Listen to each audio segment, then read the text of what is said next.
The seismic readings were impossible. Felix watched the holographic display rotate slowly before him, each data point a contradiction that made his pulse quicken with equal parts excitement and dread. 3 months of planetary surveys across the outer rim, and nothing had prepared him for this. The planet designated Grimworth hung in the viewscreen like a jewel of amber and gold, its surface scarred by ancient impact craters and weathered mountain ranges. Standard geological protocols indicated a solid iron-nickel core, typical rocky mantle, unremarkable by every measure except one. It was hollow. Owen stepped beside him, the expedition's atmospheric specialist running calculations on his tablet with the focused intensity that had made him invaluable to deep space missions. "We've run the scans 4 times, Owen said, his voice carrying the weight of scientific impossibility. Same result. The entire interior structure shows as void space, roughly 60% of the planetary mass. Felix nodded, unable to look away from the readings. The implications cascaded through his mind like dominoes falling. A hollow planet of this size shouldn't exist naturally. The gravitational forces alone would have collapsed any such formation eons ago, leaving behind either a dense sphere or scattered debris. Yet here it was. "Commander, we're receiving a transmission from the surface," Iris reported from the communications station. Her voice carried that particular note of controlled tension she reserved for truly significant developments. "It's not coming from our probe network." Felix turned, feeling the familiar electric anticipation that preceded every major discovery. On screen, the transmission crackled to life, washing the bridge in pale blue light. The image resolved into something that made Felix's breath catch in his throat. An alien figure appeared, tall and elegantly proportioned, with features that seemed carved from starlight itself. When she spoke, her voice carried harmonics that resonated through the ship's hull. "I am Karanix of the Velnari Ascendancy," she said, each word precisely articulated despite the obvious strain of using human language. "We have monitored your approach to what you call Grimworth. You seek to understand the impossible architecture of our world." The bridge fell silent. Felix felt his team's eyes on him, waiting for leadership in a moment that would reshape their understanding of the universe. First contact protocols demanded caution, but the opportunity before them transcended normal procedures. "We are explorers from Earth," Felix replied, stepping forward. "I'm Felix, Expedition Commander. We mean no harm to you or your world. We're simply trying to understand what we're seeing in our geological surveys." Karanix tilted her head, a gesture so fundamentally familiar despite their physiological differences that it created an instant bridge of understanding. "Your instruments tell you our world is hollow," she said. "This is both truth and deception. Grimworth is not hollow. Grimworth contains another world entirely." The implications hit Felix like a physical blow. Another world. Not a hollow planet, but a planet containing a complete second planetary body. The engineering required, the forces involved, the sheer impossibility of it. "How is that possible?" Owen asked, his scientific mind already racing ahead to theoretical frameworks. Karanix smiled, an expression that transformed her alien features into something luminously beautiful. "We would be honored to show you, but such knowledge comes with responsibility.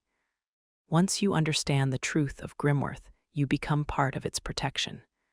Felix felt the weight of decision settling on his shoulders. Behind him, his team waited. Around him, the bridge hummed with the contained energy of their exploration vessel. Before him, an alien woman offered access to secrets that would revolutionize human understanding of planetary formation and engineering. The choice crystallized with perfect clarity. "We accept," Felix said.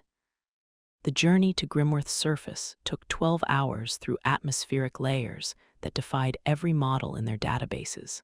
As their shuttle descended through clouds that shimmered with impossible colors, Felix found himself sitting across from Karenix, studying her with the intensity of someone whose worldview had been fundamentally shattered. "Your people built this?" he asked. "Built implies construction from nothing," Karenix replied. "We inherited Grimworth from the previous civilization.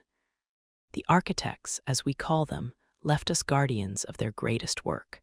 She gestured toward the viewports, where the landscape below revealed structures of crystalline beauty integrated seamlessly with natural terrain. "We have maintained their vision for 3,000 of your years." Iris leaned forward from her position at the shuttle's sensors.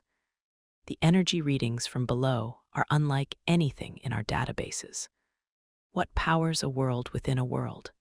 Karenix's expression grew thoughtful, as if choosing her words carefully. "The inner world draws energy from the interaction between the two gravitational fields.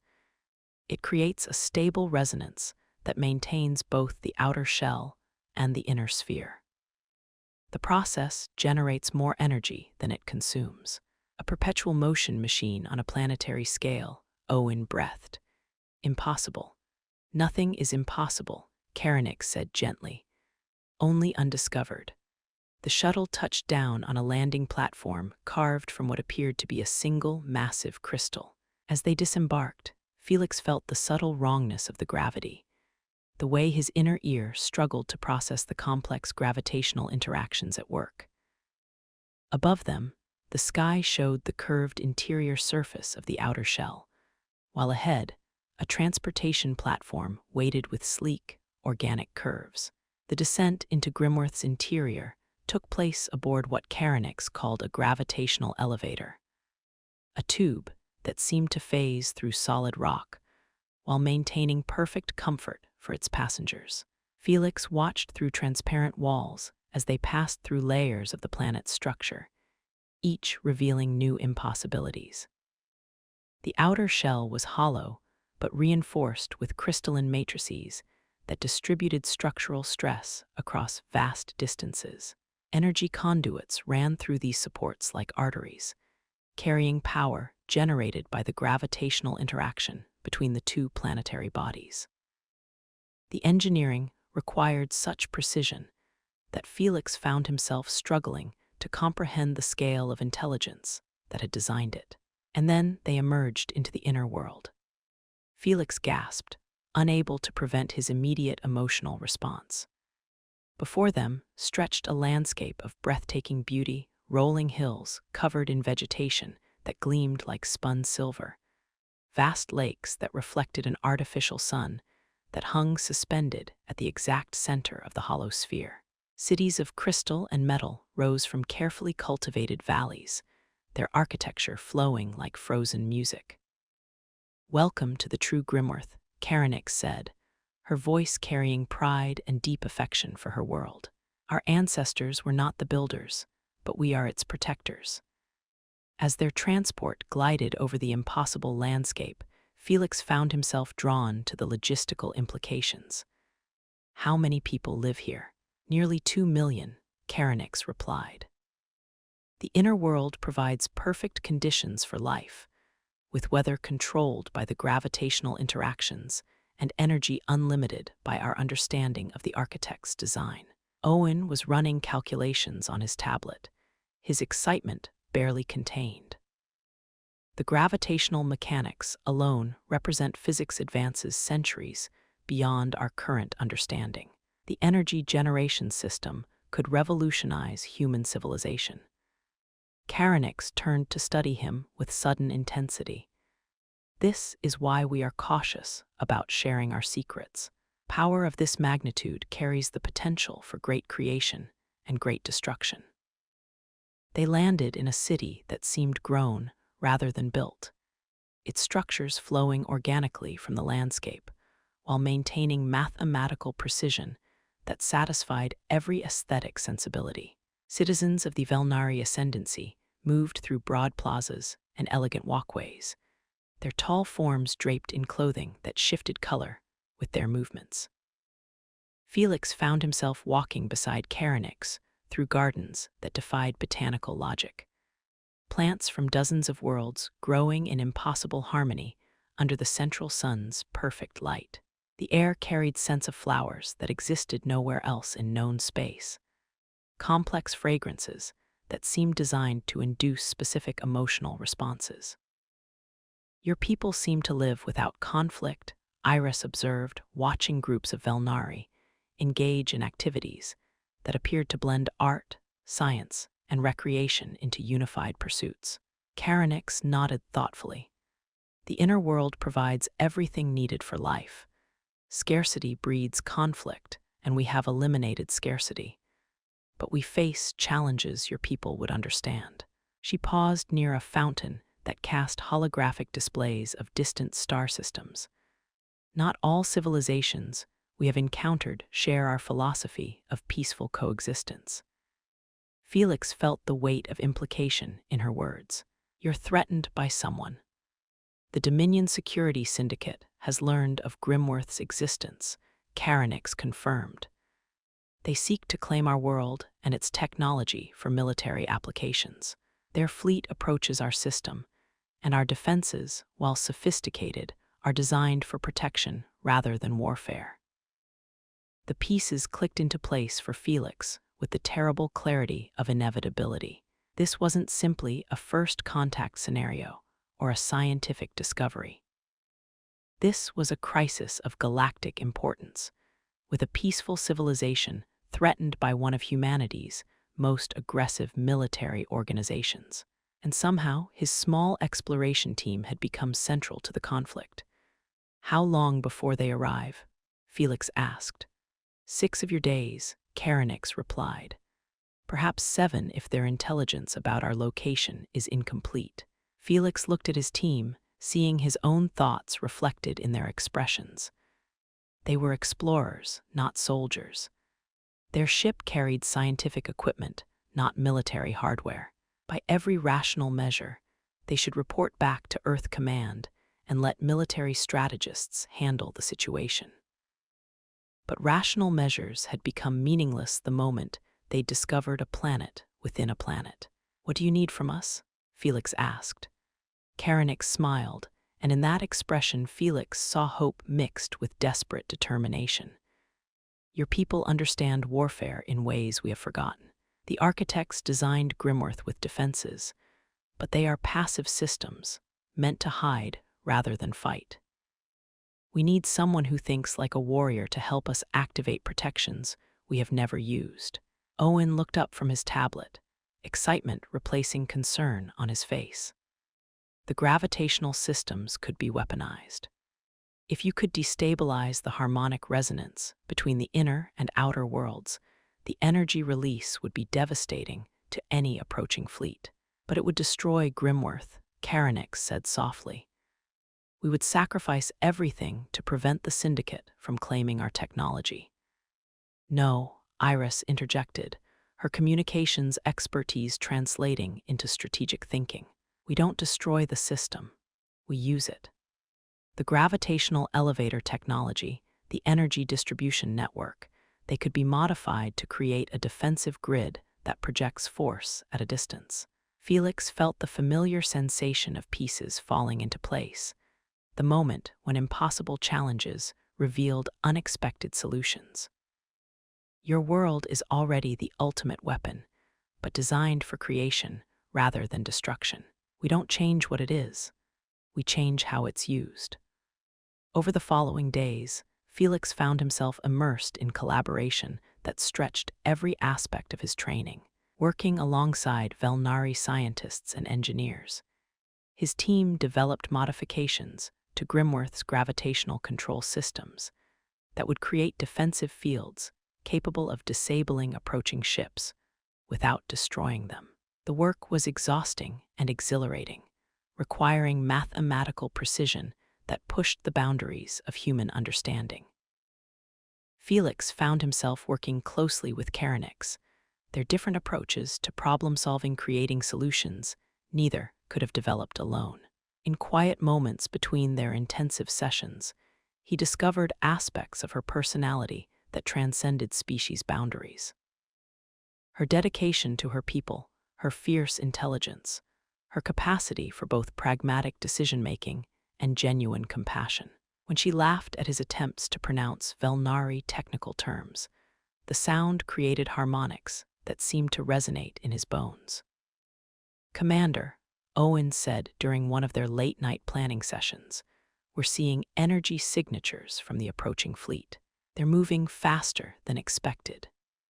Felix looked at their progress displays, calculating remaining work against available time. They had modified 3/4 of the gravitational control grid, enough to create a defensive perimeter, but not enough to guarantee protection for the entire inner world. "How much time?" he asked. 18 hours, Iris reported from her communication station. Felix met Karenix's gaze across the control room, seeing his own thoughts reflected in her luminous eyes. They would have to make their defense work with incomplete preparations. "We proceed with what we have," Karenix said, her voice carrying the quiet authority of command. "The risk of waiting exceeds the benefits of additional preparation."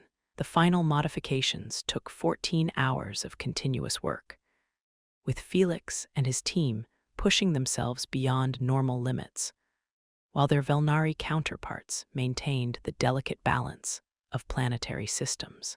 When the last gravitational resonator came online, Felix felt both exhaustion and electric anticipation.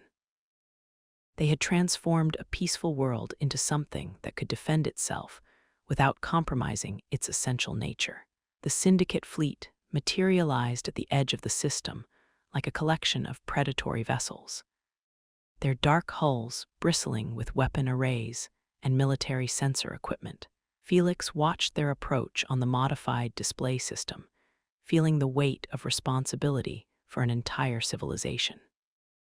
Karenix stood beside him in the central command center, her presence a steadying influence as they prepared to test their unprecedented defensive system.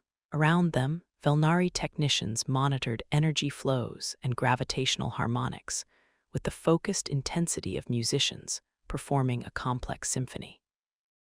"Incoming transmission from the fleet commander," Iris reported. The main display shifted to show a stern-faced human officer in syndicate uniform, his expression carrying the cold authority of military conquest. "I am Admiral Brennan of the Dominion Security Fleet. You will surrender control of the planetary defense systems and prepare for occupation. Resistance will be met with overwhelming force." Felix stepped forward, feeling the mantle of command settle around him. "Admiral, I'm Felix, representing the legitimate government of this world. We reject your demand for surrender. This system is under the protection of the Velnari Ascendancy and their allies." Brennan's expression hardened. "Unknown commander, you are interfering with Dominion security operations. Stand down or be destroyed." Felix looked at Karenix, seeing steady resolve in her eyes. "Negative, Admiral. This world will defend itself." The connection terminated, leaving the command center in tense silence. Felix felt his heart racing as he prepared to test theories that existed nowhere in human military doctrine. "Fleet is entering outer defensive perimeter," Owen reported, his voice tight with concentration. Felix nodded to Karenix, who activated the gravitational defense grid with fluid movements that seemed choreographed for maximum efficiency. The planetary systems responded instantly, sending ripples of controlled gravitational force toward the approaching vessels. The effect was immediate and dramatic. The syndicate ships found their engines fighting against gravitational currents that treated normal propulsion systems like toys in a cosmic tide pool. Vessels designed for space combat discovered themselves unable to maintain course or formation, as Grimworth's modified gravitational field created pockets of altered spacetime. "Direct hit on the flagship," Iris reported with barely contained excitement. "Their main drive is offline. 2 escort vessels are caught in gravitational eddies and unable to break free, but the syndicate fleet was larger than they had anticipated. Secondary vessels moved to flank positions, seeking angles of attack that might avoid the primary defensive grid.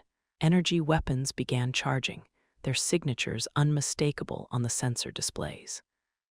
"They're preparing to bombard the outer shell," Owen said, tension evident in his voice. "If they breach the structural integrity, the entire system could collapse." Felix felt the moment crystallize with perfect clarity.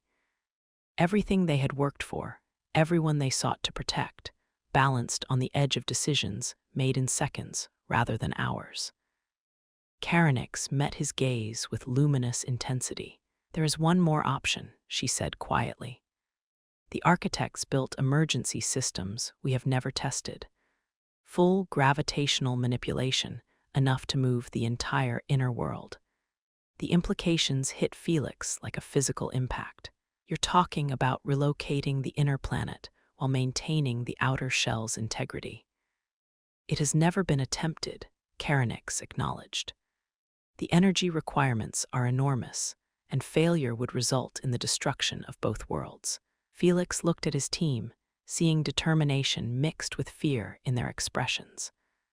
Behind them, Velnari technicians waited for orders that would determine the survival of their civilization.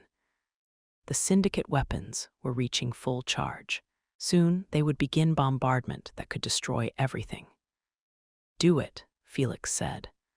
The activation of Grimworth's ultimate defensive system created phenomena that existed at the very edge of physical possibility. Felix watched in awe as gravitational forces beyond normal comprehension began shifting the inner world's position within the hollow outer shell, creating moving gravitational fields that turned the space around the planet into a dynamic maze of altered physics.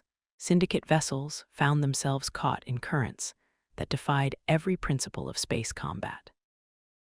Ships designed to operate in the predictable physics of normal space discovered their weapons systems unable to lock onto targets that seemed to exist in multiple locations simultaneously.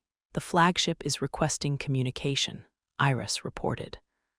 On screen, Felix said. Admiral Brennan appeared again, his earlier confidence replaced by confusion and growing respect. "Commander, we've never encountered defensive systems like these." "What are you?"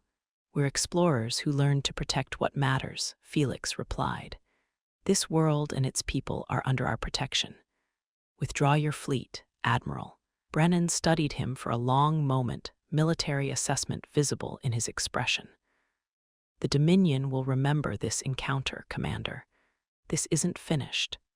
"Yes, it is," Felix said quietly, "because now you know the cost of threatening peaceful civilizations." The Syndicate fleet began withdrawing, their vessels moving carefully through gravitational currents that could have destroyed them if the defenders had chosen aggression over protection. Felix watched them disappear into hyperspace, feeling the weight of victory mixed with the knowledge that larger conflicts lay ahead. Karenix moved beside him, her presence a warm counterpoint to the cold implications of their success. "You have given my people something we thought lost forever," she said softly. "The knowledge that protection does not require abandoning our principles." Felix turned to meet her gaze, seeing depths of understanding that transcended species boundaries. "And your people have shown us that engineering can create wonders beyond imagination when guided by wisdom rather than conquest."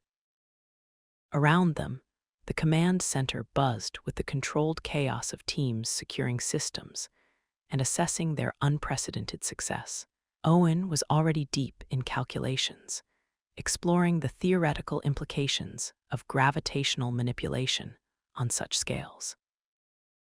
Iris coordinated communications with the grateful Velnari population as they celebrated their world's preservation.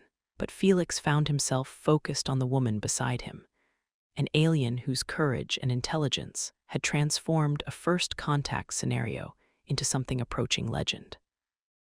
"What happens now?" he asked. "Now we learn from each other," Karenix replied. "Your people understand challenges mine have forgotten. My people understand solutions yours have not discovered. Together, We create possibilities neither could achieve alone.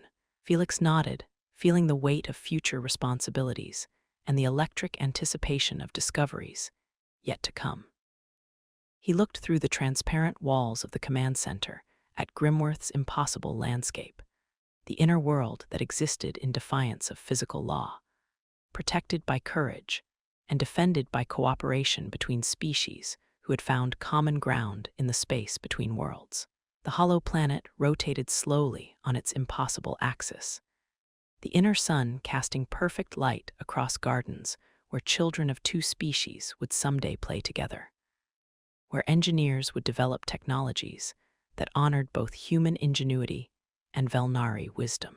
Felix smiled, feeling the satisfaction of problems solved and futures secured.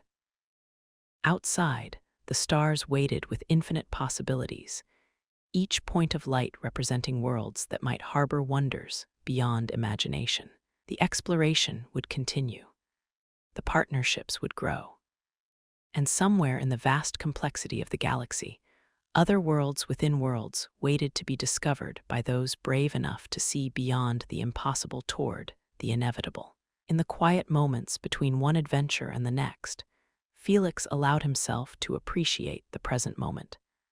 The successful collaboration between species separated by evolution, but united by shared values. The hollow crown of Grimworth would endure, protected by friendship that transcended the boundaries between worlds.